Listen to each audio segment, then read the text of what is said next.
Dan ingatlah ketika Isa putra Maryam berkata, wahai Bani Israel. Dia berbicara kepada Bani Israel. Oh ya, karena memang dia hadirnya di dalam Bani Israel, benar.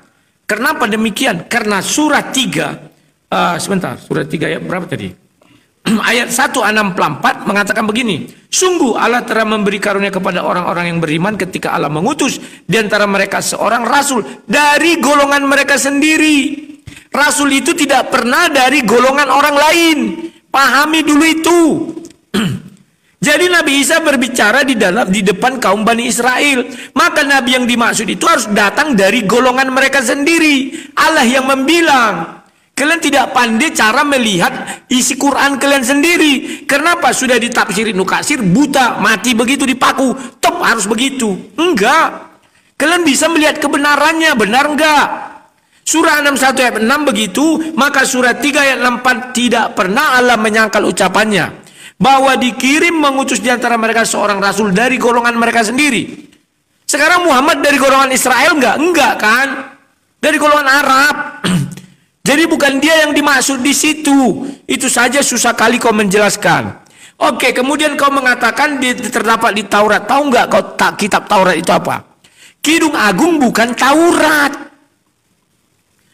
Sudah, baru Yesaya 29 ayat 2 bukan kitab Taurat. Aduh. Bagaimana sih? Kitab Taurat itu apa? Mulai dari Kejadian, Keluaran, Bilangan, Imamat sama Ulangan. Lah sekarang kau tidak paham. Penerjemah juga, penafsir juga nggak paham. Banyak muslim tidak paham. Kalau kayak kami sudah paham, makanya Al-Quran mengatakan, tanyalah kepada ahlul kitab. Siapa ahlul kitab? Bukan Nasrani, bukan Yahudi, tapi Kristen.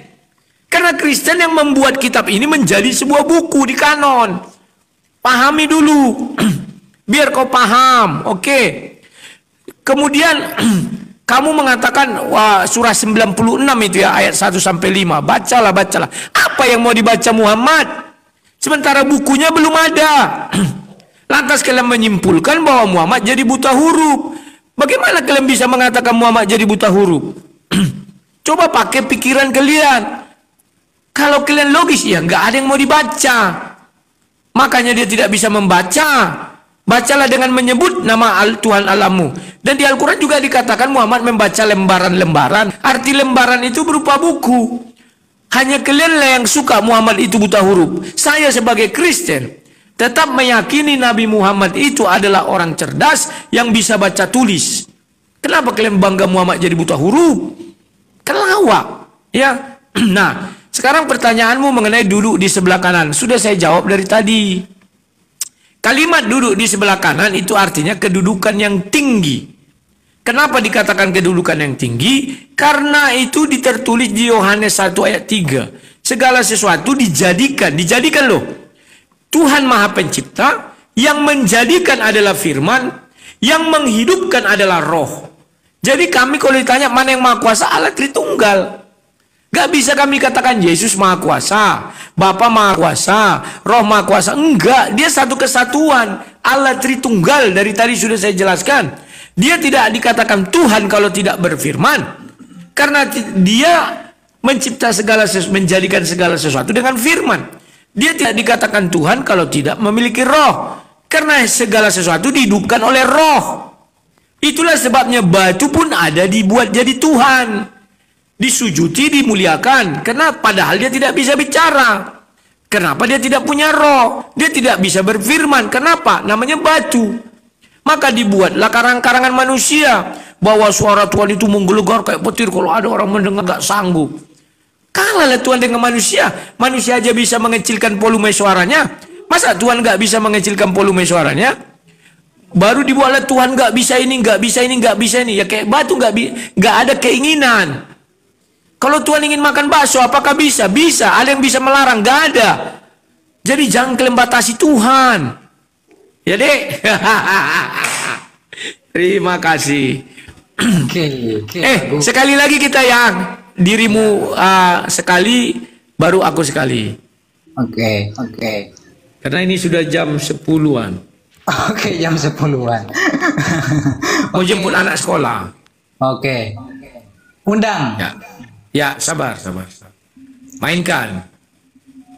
Silakan. Oke. Yang pertama, saya bukan tanya tentang kedudukan. Pertanyaan saya tadi bahasa Indonesianya jelas. Yang duduk di sebelah kanan di samping Maha Kuasa ini, yang Maha Kuasa siapa? Yang duduk di sebelah kanan siapa? Yang Maha Kuasa siapa? Itu yang kita perlu. Kedua, lari ke Tritunggal. Tritunggal itu karya manusia, buatan manusia.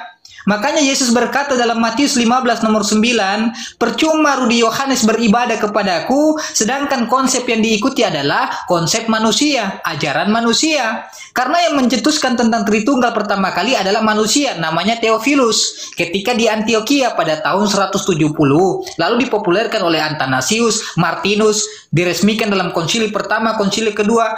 Keluaran 4 nomor 6, hai orang Israel, Tuhan Allah kita itu Esa. Tidak ada dikatakan Tritunggal. Tidak ada. Yohanes 17 nomor 3, Yesus tidak pernah mengajarkan hidup yang kekal itu mengenal Tritunggal. Hidup yang kekal itu mengenal dua Tuhan. Hidup yang kekal itu mengenal tiga Tuhan. Tidak ada. Hidup yang kekal itu mengenal satu. Tritunggal ini dari mana? Maka kalian sudah menggenapi nubuatan Yesus yang tercatat dalam Matius 15 nomor 9. Percuma Rudi Yohanes beribadah kepadaku, sedangkan ajaran yang Rudi Yohanes ikuti adalah ajaran manusia. Yaitu salah satu Tritunggal, lalu lari ke batu. Tanpa Rudi Yohanes menyadari menghina Islam menyembah batu, dia tidak sadar bahwa Yesus itu adalah batu. Kisah para Rasul 4 nomor 10. Kisah para Rasul 4 nomor 11. Yesus adalah batu yang dibuang oleh tukang-tukang bangunan. Yesaya 4 nomor 26. Tuhan adalah gunung batu. Jadi yang faktanya dikatakan Tuhan batu itu siapa? Apakah Islam atau Kristen? Sedangkan Tuhannya Islam disebutkan bukan batu. Innani annallah. Surat At-Taha ayat 14. Tuhan itu adalah Allah. Bismillahirrahmanirrahim. Dengan menyebut nama Allah, ya kan? Tuhan pencipta langit dan bumi. Tiba-tiba ada Rudi Yohanes mengatakan Tuhan orang Islam batu. Ya kan? Batu, di mana dalilnya? Tidak ada. Kalau Anda bisa menemukan Tuhan orang Islam batu, satu saja. Saya berhenti berdebat. Satu saja dalil dalam Al-Quran maupun hadis yang sahih bahwa Tuhannya umat Islam namanya batu, seperti yang tertera dalam Kisah Para Rasul 4 nomor 11. Yesus adalah batu yang dibuang, ya kan? Hosea Yesaya 4 nomor 16, Tuhan adalah gunung batu. Itu dulu. Yang kedua, ya kan? Kenapa saya katakan dengan keras bahwa Yesus ini bukan Tuhan? Orang Matius 27 nomor 46, terdapat juga dalam Markus 15 nomor 35, dia memanggil Tuhan kok. Masa ada sosok Tuhan manggil Tuhan? Kalaulah Yesus itu adalah Tuhan, penyelamat, maha kuasa, yang lebih berhak mendahului Pak Rudi Yohanes mentuhankan Yesus adalah Yusuf dengan Maria. Tetapi faktanya Yusuf dengan Maria tidak pernah mentuhankan Yesus. Lukas 2 nomor 22, Yusuf dengan Maria malah menyerahkan Yesus kepada Tuhan. Yang Tuhan yang mana? Kalaulah Yesus Tuhan, harusnya tidak perlu menyerahkan Yesus kepada Tuhan, melainkan anak-anak daripada Bani Yahudi yang diserahkan kepada Yesus, karena Yesus itu adalah Tuhan. Yang kedua, ya kan, Yesus itu mengatakan bahwa Markus 10 nomor 17, Yesus berkata, jangan mengatakan aku baik. Lawan kata daripada jangan mengatakan aku baik apa? Tidak baik kan? Lawan kata daripada jangan mengatakan aku baik berarti tidak baik kan? Yesus berkata, jangan mengatakan aku baik. Hanya Allah lah yang baik. Berarti Yesus tidak lebih baik daripada Allah. Bagaimana sosok yang tidak baik mengaku adalah Tuhan? Sudah saya katakan, brother, coba definisikan hamba, definisikan utusan, definisikan penerima perintah ini sebagai apa dulu. Kalau kamu sudah mempelajari bahasa Indonesia, kau akan mampu memahami Yesus ini hidup sebagai apa? Statusnya apa?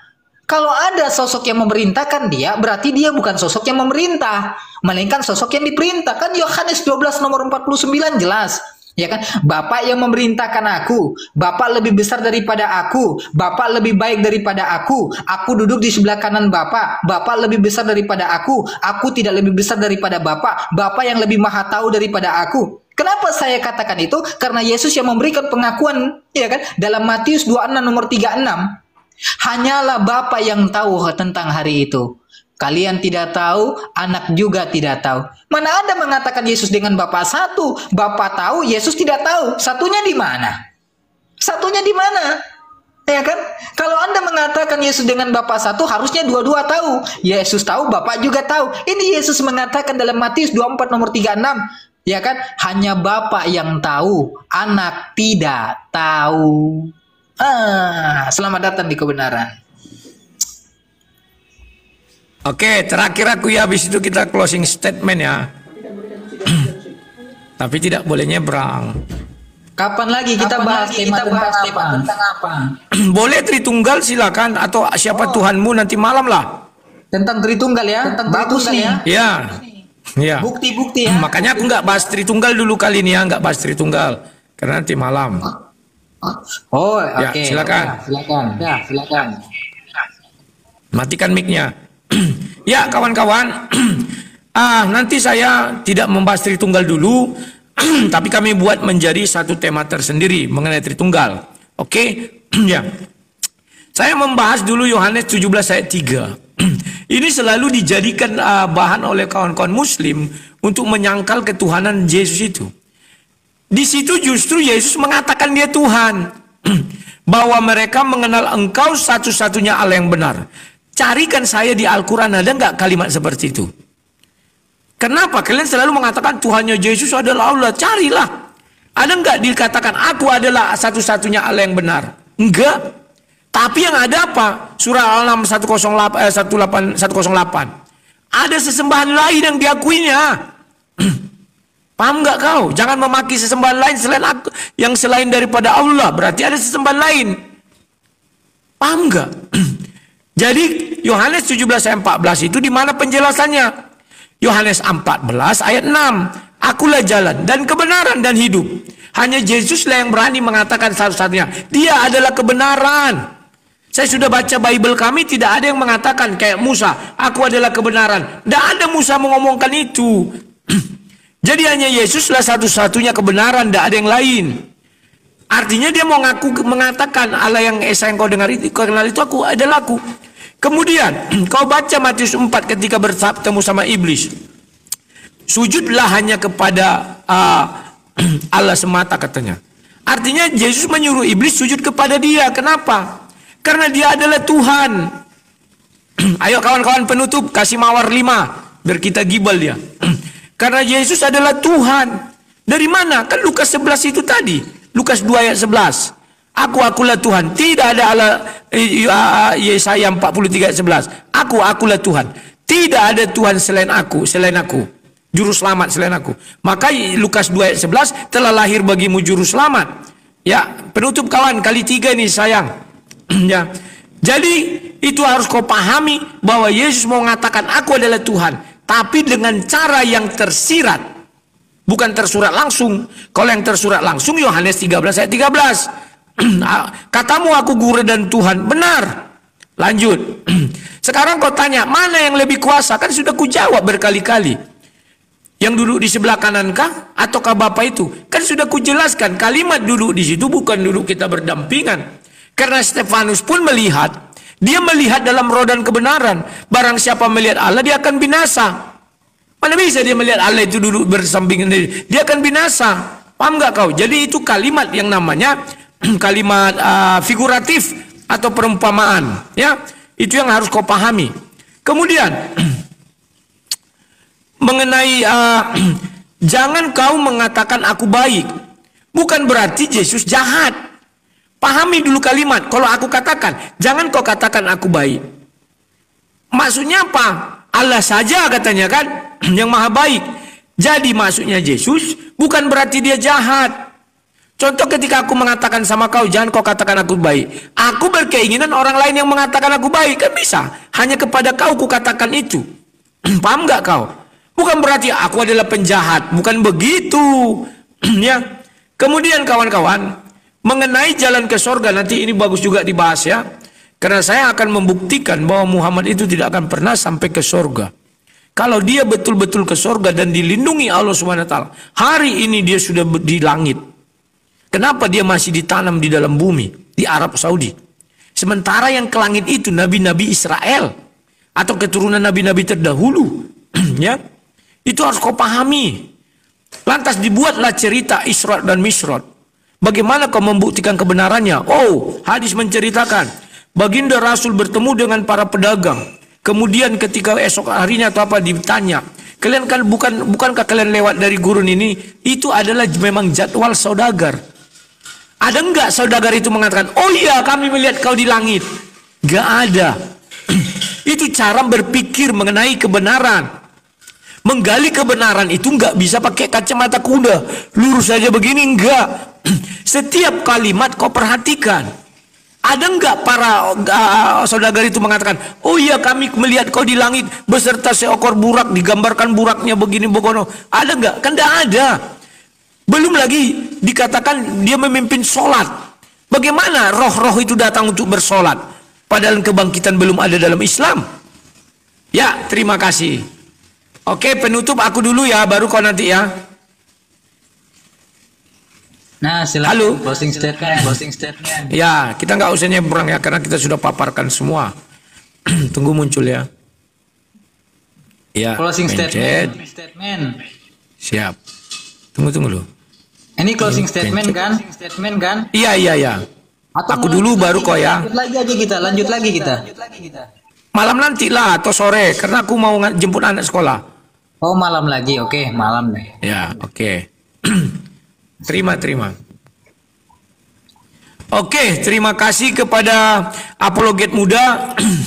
Besar harapan saya kau menjadi pelapis daripada saudara-saudaramu apologet senior Islam. Cuman satu yang harus kau pertajam. Untuk membaca satu ayat, itu jangan buta seperti kacamata kuda. Cari ayat pendukung. Kalian malas mencari ayat pendukung ini ya. Itu nasihat aja. Kemudian kepada semua penonton terima kasih atas kebaikan kalian semua. Bahwa kalian sudah mendukung kami berdua, baik yang Islam maupun Kristen. Tanpa sadar kalian menonton juga mendukung, sekalipun kalian mendukung di channel kami masing-masing ya. Terima kasih atas kebaikan kalian juga yang sudah memberi koin-koin, karena itu untuk kelangsungan daripada setiap acara yang kami buat. Karena kami tidak bisa berperang tanpa dukungan kawan-kawan. Kalau di Bible dikatakan itu, adakah seorang pergi berperang dengan biaya sendiri? Tolong dijawab, kata Paulus. Jawabnya enggak ada. Ya, oke. Sekarang mari kita simpulkan dari ajaran Kristen yang kupaparkan tadi, bahwa Yesus itu adalah firman Allah yang menjadi manusia. Ini yang sering orang lupakan. Firman Allah yang menjadi manusia. Kemudian bagaimana firman itu dikatakan Allah adalah Yohanes 1 ayat 1. Firman bersama-sama dengan Allah, maka firman itu adalah Allah. Apakah Yesus itu Tuhan? Iya. Dari mana kita ketahui Yesus itu adalah Tuhan? Selain daripada Yohanes 1 ayat 1, kalimat yang jelas adalah Yesaya 43 ayat 11.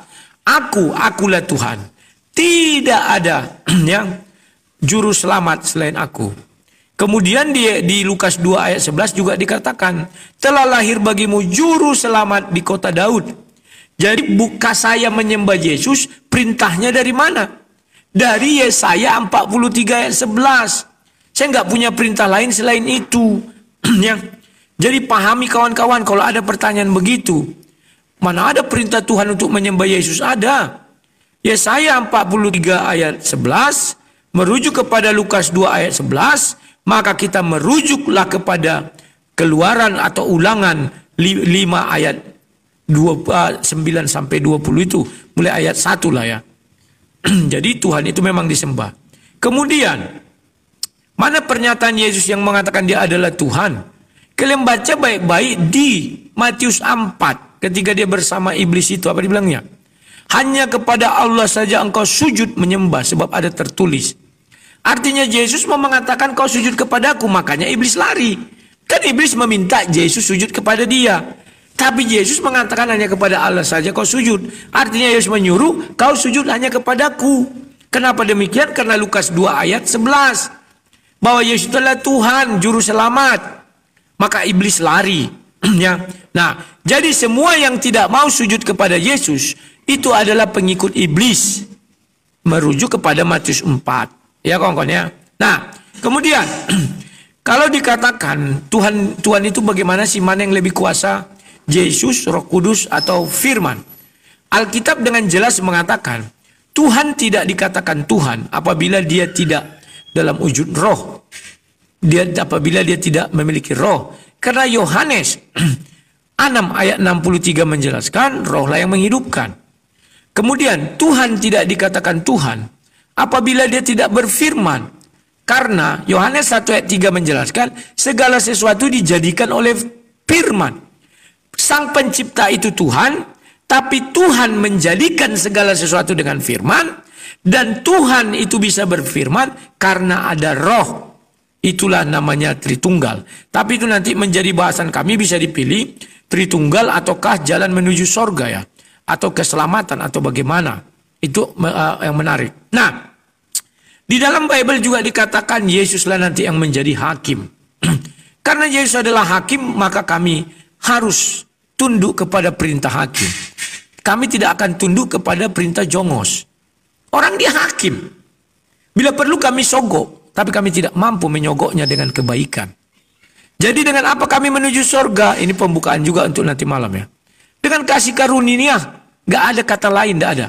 Kami berusaha hidup seperti orang-orang Taurat, gak sanggup. Ya, tapi ada yang sanggup, ada. Kalau melaksanakan kasih yang ketiga, kasihilah musuhmu. Terima kasih.